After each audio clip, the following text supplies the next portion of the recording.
கிட்ஸுக்கு பிடிச்ச மாதிரி 3 ஸ்நாக்ஸ் பாக்ஸு. ஒன்று வந்து தம் ரூட், 2வது வந்து ராகி பேன் கேக், 3வது வந்து ராகி லட்டு. இப்போ தம் ரூட் மட்டும் எப்படி செய்கிறது பார்க்கலாம். 5 ஏலக்காய், அரை கப்பு சர்க்கரை, எந்த கப் எடுத்துக்கிறீங்களோ அதே கப்பில் சர்க்கரை நல்லா நைஸாக இந்த மாதிரி பவுடர் பண்ணி எடுத்துகிட்டு வந்துடுங்க.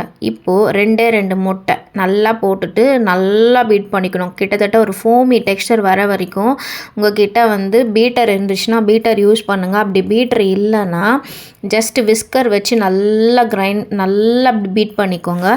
கிட்டத்தட்ட ஒரு ஃபோமி டெக்ஸ்சரில் வரும்போது தம் ரோட் வந்து நல்லா சாஃப்டாக இருக்கும், அவ்வளோ டேஸ்ட்டாக இருக்கும்.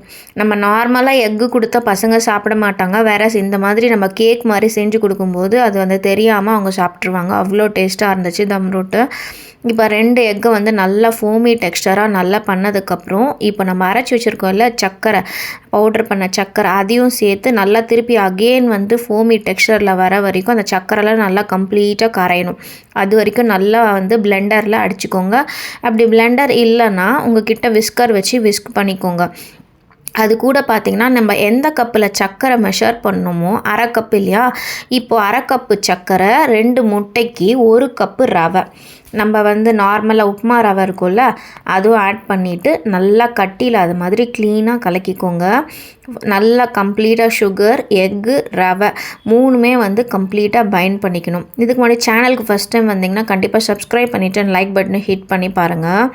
அதுக்கப்புறம் பார்த்திங்கன்னா இப்போ நம்ம எந்த கப்பில் மெஷர் பண்ணோம் சுகர் அதே கப்பில் கீ, அதாவது 1/2 கப்பு சுகருக்கு 1/2 கப் கீ, அதில் ஒரு 2 டீஸ்பூன் மட்டும் தனியாக எடுத்து வச்சுக்கிறேன். ஏன்னு பின்னாடி சொல்கிறேன் போக போக வீடியோவில். இப்போ பார்த்திங்கன்னா சர்க்கரை, ரவை, முட்டை, இது கூட இந்த நெய், இது ஃபுல்லாக வந்து கரைக்கணும்.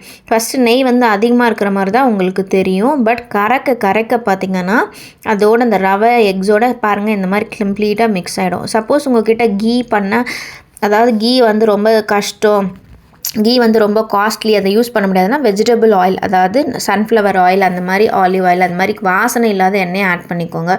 கிரவுண்ட்நட் ஆயில் மட்டும் யூஸ் பண்ணாதீங்க. இப்போது 1/2 கப்பு பால் நான் நல்லா திக் ஃபேட் மில்க் நல்லா சுண்ட காய்ச்சி அதை வந்து ஒரு 1/2 கப்பு எடுத்து ஆட் பண்ணியிருக்கேன்.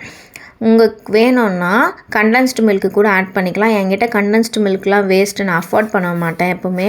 ஸோ அதனால் நான் வந்து 1/2 கப்பு திக்காக ஆற வச்சு எடுத்துக்கிட்டேன். அது கூட சாப் பண்ண பாதாம் ஆட் பண்ணிக்கோங்க, அப்படி இல்லைனா கேஷ்யூ ஆட் பண்ணிக்கோங்க. இல்லை எதுவுமே ஆட் பண்ணாமல் கூட செய்யலாம். நல்லா சாஃப்டாக நைஸாக டேஸ்ட்டாக இருக்கும். இப்போ இந்த சாப் பண்ண பாதாம், ரவை, எக்கு, முட்டை, சர்க்கரை எல்லாத்தையும் நல்லா ஈவனாக மிக்ஸ் பண்ணிவிட்டு உங்கள்கிட்ட டின் இருந்தால் டின் யூஸ் பண்ணிக்கோங்க, கேக் டின். அப்படி இல்லைன்னா அடிகனமான பாத்திரத்தை எடுத்துக்கோங்க. அதில் நெய்யை லைட்டாக ஃபுல்லாக நல்லா க்ரீஸ் பண்ணி வச்சுக்கோங்க, அது ஒட்டாத மாதிரி. அப்படி நெய் க்ரீஸ் பண்ண முடியலன்னா பட்டர் ஷீட்டை உள்ளே இன்சர்ட் பண்ணிவிட்டு அதுக்கப்புறம் வச்சுக்கோங்க. இப்போது நான் பச்சையாக இருக்கிற முந்திரியை வந்து இந்த மாதிரி கட் பண்ணிவிட்டு மேலே தூவி விட்டுக்கிட்டேன். இப்போ நான் சொன்னேன் இல்லையா 2 டீஸ்பூன் நெய் வந்து ஃபஸ்ட்டு எடுத்து வைங்கன்ட்டு, அந்த 2 டீஸ்பூன் நெய்யை வந்து மேலே அப்படி ஊற்றிக்கோங்க. ஏன் ஊற்றணும் அப்படின்னு நினச்சிங்கன்னா நம்மளுக்கு வந்து அந்த குக் ஆகும்போது அந்த கலர் ப்ரௌனாக வரணும் இல்லையா மேலே, அதுக்காக நம்ம வந்து அதை நெய்யை ஆட் பண்ணோம். இப்போ நல்லா வந்து டேப் பண்ணிவிட்டு இப்போ பாருங்கள், நான் அடிகனமான ஒரு பாத்திரத்தை எடுத்துகிட்டு அதுக்குள்ளே கல் உப்பு லைட்டாக ஆட் பண்ணிவிட்டு ஒரு கிண்ணத்தை வந்து திருப்பி வச்சுக்கிட்டேன். அதுக்கு மேலே பார்த்திங்கன்னா இந்த டின்னை செட் பண்ணி வச்சுக்கிட்டேன். உங்கள்கிட்ட அப்படி உள்ளே அந்த பாத்திரம் வைக்கிற மாதிரி இல்லைன்னா நீங்கள் வந்து ஏதாவது ஒரு டிஃபன் பாக்ஸில் இது செஞ்சுக்கலாம். இப்போ பாருங்கள், மீடியம் ஃப்ளேமில் 10 நிமிஷம், ஸ்லோ ஃப்ளேமில் 15 நிமிஷம், கிட்டத்தட்ட ஒரு 25 மினிட்ஸ் நான் வந்து பேக் பண்ணதுக்கப்புறம் தான் நல்லா குக் ஆச்சு. ஒரு டூத் பிக் வச்சு குக் பண்ணி பார்த்துட்டு குக் பண்ணதுக்கப்புறம் கம்ப்ளீட்டாக கூல் ஆகணும். ஃபுல்லாக கூல் ஆனதுக்கப்புறம் ஃபஸ்ட்டு சைடெல்லாம் க்ளீனாக கட் பண்ணிக்கோங்க, அதாவது க்ளீனாக ரவுண்ட் அப் பண்ணிக்கோங்க. அதுக்கப்புறம் கொஞ்சம் கொஞ்சமாக இந்த மாதிரி பீஸ் உள்ளே வச்சு கத்தியில் வச்சு எடுங்க. ஃபுல்லாக வந்து கம்ப்ளீட்டாக கூல் ஆனதுக்கப்புறம் தான் அது வந்து எடுக்கணும். எடுக்கிறதுக்குள்ளேயே என் பையன் வந்து எனக்கு வேணும்னு சொல்லிவிட்டு அவங்க ஃப்ரெண்ட்ஸுக்கெல்லாம் எடுத்துகிட்டு போயிட்டு கொடுத்துட்டான். ஆக்சுவலி என்னை வந்து நான் வீடியோ கூட எடுக்க முடியலை, ஒரே ஒரு பீஸ் மட்டும் எடுத்து உங்ககிட்ட காமிச்சிருக்கேன். அந்த பீஸை கூட அவன் எடுத்துகிட்டு போயிட்டான். ஸோ அதை நான் சாப்பிட்ற மாதிரி ஒரு கிளிப்பிங் கூட எடுக்க முடியல என்னால்.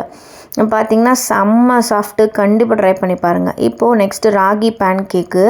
1/2 கப்பு அவலுக்கு 1 கப்பு தண்ணீர் போட்டு நல்லா வாஷ் பண்ணி வச்சுக்கோங்க. 5 நிமிஷம் ஊறுறதுக்குள்ளே 1 கப்பு ராகி மாவு, 1/2 கப்பு நாட்டு சர்க்கரை, 2 பழுத்த வாழைப்பழம், நம்ம ஊற வச்சுருக்கிற அவலையும் அதில் ஆட் பண்ணிக்கோங்க. 2 ஏலக்காவும் ஆட் பண்ணிவிட்டு நல்லா மிக்சியில் கிரைண்டாக இந்த மாதிரி பதத்துக்கு கரைச்சிக்கோங்க. கொஞ்சமாக மிக்சி ஜாரில் தண்ணி விட்டு பதம் இப்படி தான் இருக்கணும்.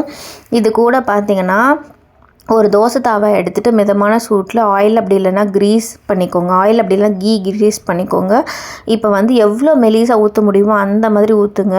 ஊற்றிட்டு கொஞ்சமாக நெய் மேலே ஆட் பண்ணிவிட்டு ஒரு லிட்டு போட்டு மூடி வச்சுட்டு எடுத்துட்டிங்கன்னா நல்லா செம்ம சாஃப்டாக இருக்கும். இதில் ஏன் ராகி மாவு எப்போவுமே திக்காக இருக்கிறதுனால யாரும் சாப்பிட மாட்டாங்க. ஆனால் சாஃப்டாக வரத்துக்கு நம்ம என்ன யோசனை பண்ணோம்னா, நம்ம போக ஆட் பண்ணியிருக்கோம். ஸோ அதாவது அவல் ஆட் பண்ணதுனால எப்படி கல்லாட்டம் இருந்த ராகி மாவை கூட இந்த போக ஆட் பண்ணும்போது நல்லா சாஃப்டாக இருக்கும். சப்போஸ் உங்ககிட்ட அவல் இல்லைன்னா சாதம் கூட ஆட் பண்ணிக்கலாம், நல்லா சாஃப்டாக வரும். இது பார்த்திங்கன்னா 2வது பேன் கேக்கு ஆட் பண்ணியிருக்கேன். எப்போவுமே பேன் கேக்னால் சின்னதாக உப்பலாக இருக்கணும்ல, அந்த மாதிரி அது நம்ம நினச்சிக்கிறது. ஆனால் குழந்தைங்களுக்கு எப்படி கொடுத்தா சாப்பிடுவாங்கன்னு யோசித்து உங்களுக்கு ஏற்ற மாதிரி நீங்கள் செய்யுங்க. அப்போ தான் டேஸ்ட்டாக இருக்கும், சாஃப்டாகவும் இருக்கும். நான் இதுக்கு மேலே தேங்காய் துருவல் ஆட் பண்ணியிருக்கேன். என் குழந்தைக்கு ஹனி பிடிக்காது. உங்கள் குழந்தைக்கு ஹனி பிடிக்கும்னா மேலே ஹனி ஆட் பண்ணிவிட்டு இந்த மாதிரி ஸ்டஃப் பண்ணி ரோல் பண்ணி கூட கொடுங்க, சூப்பராக சாப்பிடுவாங்க.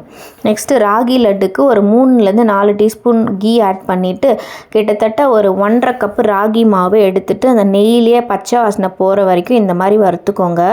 1/2 கப்பு தேங்காய் துருவல் போட்டு அதையும் நல்லா வறுத்துட்டு இப்போ பொட்டுக்கடலை மாவு ஒரு 1/2 கப்பு அதோடு போட்டு மிக்ஸ் பண்ணி வச்சுக்கோங்க. 1/2 கப்பு கருப்பட்டிக்கு 1/2 கப்பு தண்ணீர் போட்டுட்டு நல்லா கரைச்சிட்டு 1 ஸ்ட்ரிங் கன்சிஸ்டன்சி வந்ததுக்கப்புறம் கொஞ்சமாக ஏலக்காய் பவுடர் போட்டுட்டு இந்த கருப்பட்டி, பொட்டுக்கடலை மாவு, ராகி மாவு எல்லாத்தையும் போட்டு சூட்டோடு பிடிச்சாதான் லட்டு நல்லா சாஃப்டாக வரும்.